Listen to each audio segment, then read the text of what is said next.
So as well as your contribution, the skills and experience that you have, you need to communicate that. And you need to communicate it authentically and with integrity. It's not just a case of, I don't know if you've seen Shrek, the DVD with the monster and the... On the menu items in this DVD, you've got the donkey, and he's saying, pick me, pick me. Visibility, communicating, who you are by saying, pick me, look at me, aren't I glorious? That isn't going to get you noticed in the right way. You need to communicate who you are and what you can achieve, your contribution, in a very authentic way. And frankly, the best way is to have other people notice you and talk about you.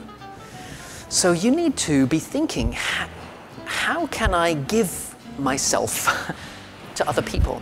What committees could I be sitting on? What research groups should I belong to? What professional associations? How can I give my best to my profession, to my industry, to my company? This is about getting noticed, frankly, and about giving your best work and helping others. And when you do that, and you do a little more than your day-to-day 9-to-5 job, who has a 9-to-5 job anymore? You get noticed and people talk about you. It's a bit like being on the web and having a Facebook page or joining a membership group on LinkedIn. You notice the people who contribute. You notice the people who share and give of themselves, and you talk about them. You create referrals.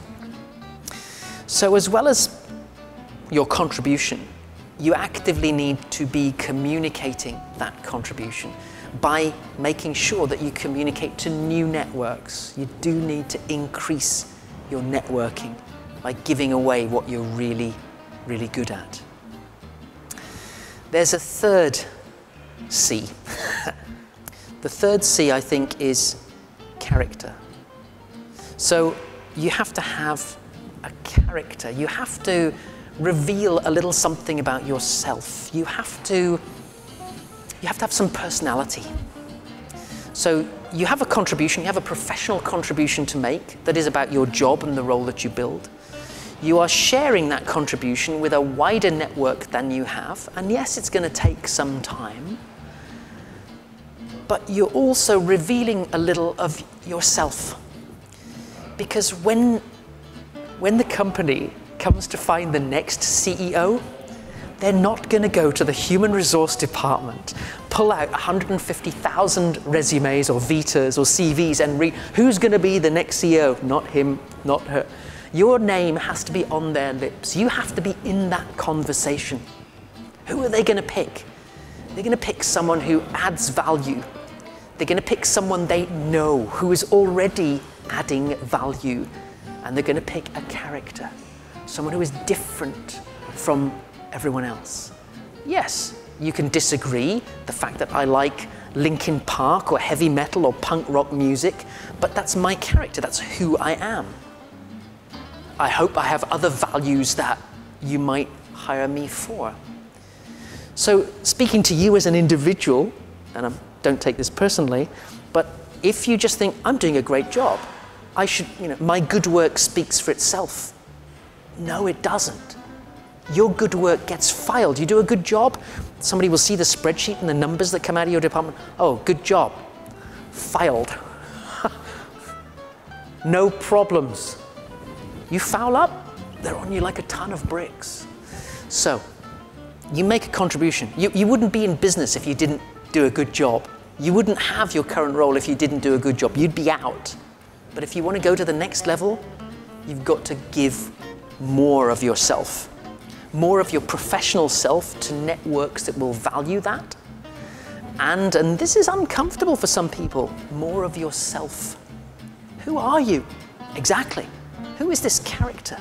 Tell us a little bit about the formative moments. Why do you believe that saving the world, sustainability, green issues are really important? Tell that story, that little story that when you were a kid, reveal something of yourself. Some people find that really difficult, that they want to separate me from my work. Forget it. Actually, this is a slightly different issue. People say I'm a different person at work than I am at home. It's just not true. But we do sometimes behave differently in the workplace to how we are at home. And I think that's a great mistake.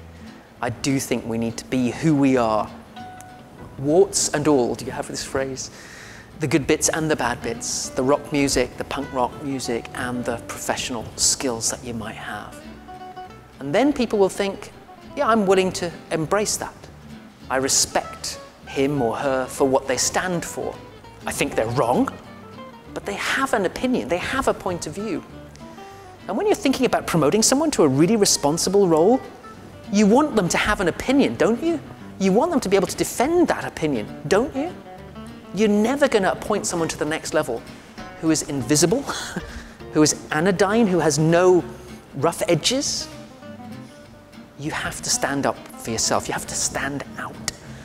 And as uncomfortable as that may feel for some people, it's the only way. And the company isn't going to do it for you.